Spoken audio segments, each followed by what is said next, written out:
तीन क्लास है दुनिया में, capitalist class, middle class, working class. Capitalist class, Ambani, clear concept. ऊंचाई पर वही व्यक्ति है जिसके कॉन्सेप्ट क्लियर है, बस कोई धर्म वर्म की कोई भूमिका नहीं है। जिसके भी कॉन्सेप्ट क्लियर हैं वो अपनी क्षेत्र की ऊंचाई पर है। वो चाहे धर्म का कॉन्सेप्ट हो, चाहे समाज का कॉन्सेप्ट हो, कॉन्सेप्ट क्लियर होना चाहिए। मिडिल क्लास, इसके मिक्स्ड कॉन्सेप्ट है, मिक्स्ड। इससे पूछो शराब पीते हो? नहीं नहीं भैया, नहीं नहीं, ऐसा ही पूछ रहे थे। वो अमेरिका से हमारा एक दोस्त आया था तो एक लाया था रॉयल एब्सोल्यूट, 40,000 की बोतल आती है। नहीं भैया, कभी कभी पी लेते हैं, होली होली में जैसे कहीं ऐसे कोई बात हो भैया तो एक आध पैक तो पी लेते हैं भैया, एक आध। नॉनवेज खाते हो? नहीं भैया, अंडा खा लेते हैं कभी कभी, और नॉनवेज तो नहीं खाते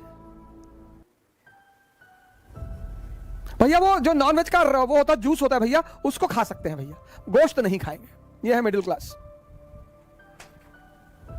working class, people without concept. ये जो मजदूर कौन है? जिनके पास जीवन में कोई कॉन्सेप्ट ही नहीं है। मजदूर हैं, 11 बच्चे हैं, 11। पूछो 11 बच्चे तुमको? 11 बच्चे कैसे हो गए? भैया ये भगवान के बच्चे हैं। अच्छा, तुम्हारा नाम भगवान है? नहीं नहीं भैया। अच्छा, पड़ोसी का नाम भगवान होगा? अरे भैया कैसी बातें कर रहे हैं? अबे तो कौन भगवान? अरे भैया भगवान ये ऊपर, वो नीचे आया।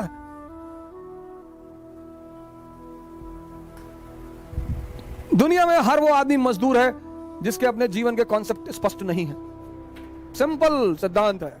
दुनिया में हर वो आदमी महान है जिसके अपने जीवन के कॉन्सेप्ट क्लियर है। ये करना है मतलब करना है। क्योंकि आप बाहर निकलोगे, जितने लोगों से बात करोगे उतना कंफ्यूज होते चले आओगे। हम पढ़ा सकते हैं तो इस दुनिया में कोई आदमी कुछ भी कर सकता है।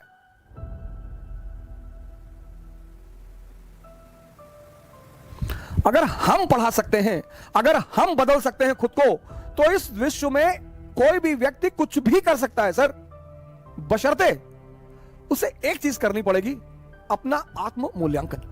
दुनिया में सबसे इंपॉर्टेंट चीज है डायरेक्शन। जिसको भी मिल गई और समझ में आ गई। बहुत लोगों को डायरेक्शन मिलती है, समझ में नहीं आती।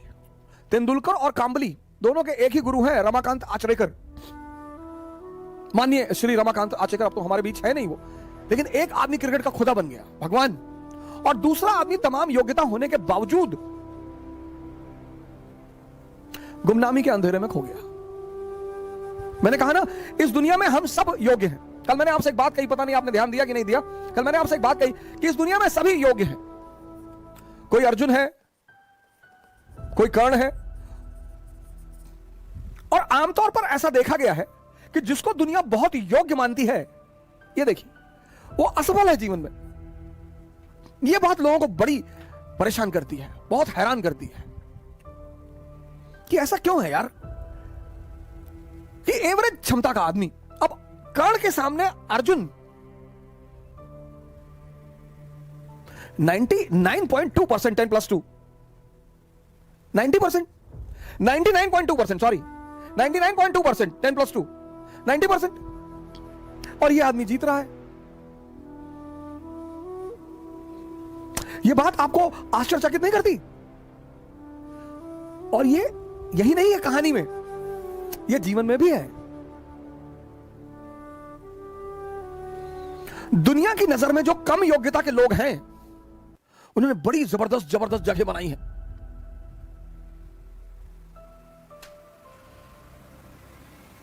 दुनिया में जो कम योग्यता के लोग हैं, उन्होंने बड़ी जबरदस्त जबरदस्त जगह बनाई है। क्यों है ऐसा? क्योंकि जो भी संदेह के सहारे चलेगा, संदेह, जिसको भी अपने कामों पे डाउट है, इसका सारथी कौन है? संदेह, मन, शल्य। इनका सारथी कौन है?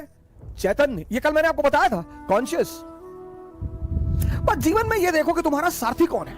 और जीवन 100% रिस्क है। यहां मौत को छोड़कर कुछ भी कंफर्म नहीं है। और 98% लोग इस दुनिया में, 98% लोग इस दुनिया में हर चीज का कंफर्मेशन चाहते हैं। बस ये परेशान है, यही परेशान है। 2% रिस्क लेते हैं, और जब ये 2% उपलब्धि की ऊंचाइयों तक पहुंच जाते हैं तो ये 98-90% अपने आप को सांत्वना देता है कि अरे भैया भाग्य, भाग्य भैया, भाग्य, भाग्य के बलि है भैया, भाग्य, भाग्य नहीं है। आशीर्वाद मैं मानता हूं परमात्मा का, भाग्य तो मैं मानता ही नहीं। मैं परमात्मा का आशीर्वाद मानता हूं कि आप कोई काम करते हो वो आपके सर पर हाथ रख देता है, तो कितना भी मुश्किल काम हो वो आसान होता चला जाता है। और आपको एक ऐसे कई सारे लड़के मैंने अपने टीचिंग के दौरान देखे जो आए और आते उन्होंने कहा कि सर हमें आईएएस नहीं बनना, पापा जबरदस्ती भेज दिया, हम पढ़ने आए। हम नाम नहीं लेंगे, एक यूपी कैडर के आईएएस है, मैं उनका नाम नहीं लूंगा, हमारे मित्र हैं। उन्होंने हमसे यही कहा था कि सर पापा जबरदस्ती भेज दिया, हम हाईकोर्ट में प्रैक्टिस करना चाहते थे और जब हमारा पढ़ने वढ़ने मन नहीं लगता है। हमने कहा बहुत जबरदस्त यार, बहुत बढ़िया, शाबाश, वेरी गुड। इतनी ईमानदारी है, इतनी ईमानदारी तो है कि तुम मानते हो कि मेरा पढ़ने में मन नहीं लगता। फिर एक बैग वो बंदा गायब हो गया और हुआ क्या, अच्छा ग्रुप मिल गया, अच्छे लड़के मिल गए, अच्छे सीनियर मिल गए और पढ़ने में मजा आने लगा, मजा आने लगा, बंदा वो काम करने लगा।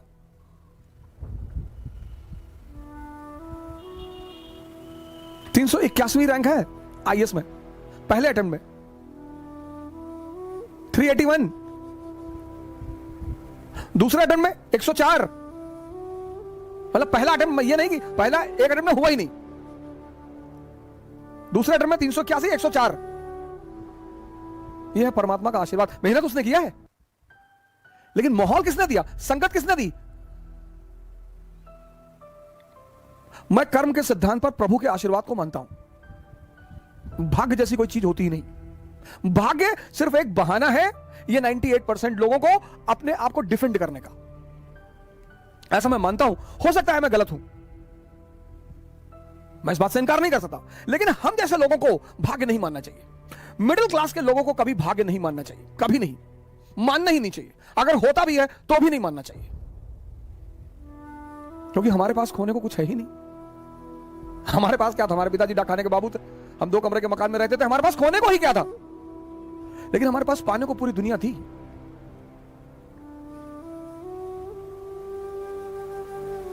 सारे फ्रंट पे लड़ रहे हैं, ये देखो, यहां तलवार चला रहे हैं, यहां तलवार चला रहे हैं, यहां तलवार, यहां तलवार, यहां हर तरफ।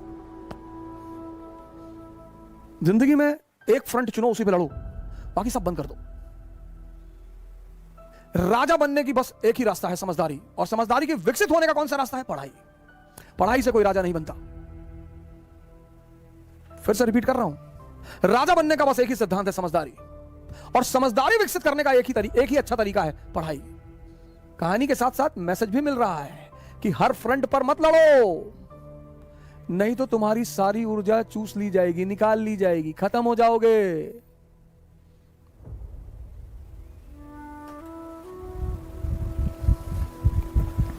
राजा बनने का बस एक ही सिद्धांत है, समझदारी का विकास। और समझदारी बढ़ाने का बस एक ही सिद्धांत है, नहीं, समझदारी बढ़ाने का सबसे अच्छा सिद्धांत है पढ़ाई। हमारे देश में लोग कहते पढ़ोगे तो राजा बनोगे, बिल्कुल नहीं, सवाल ही नहीं उठता, प्रश्न ही नहीं उठता, गलत है वो। पढ़ोगे तो नौकर बन जाओगे, लेकिन हां, अगर पढ़ाई से अपनी समझदारी का विकास कर लिए तब तो राजा बनोगे।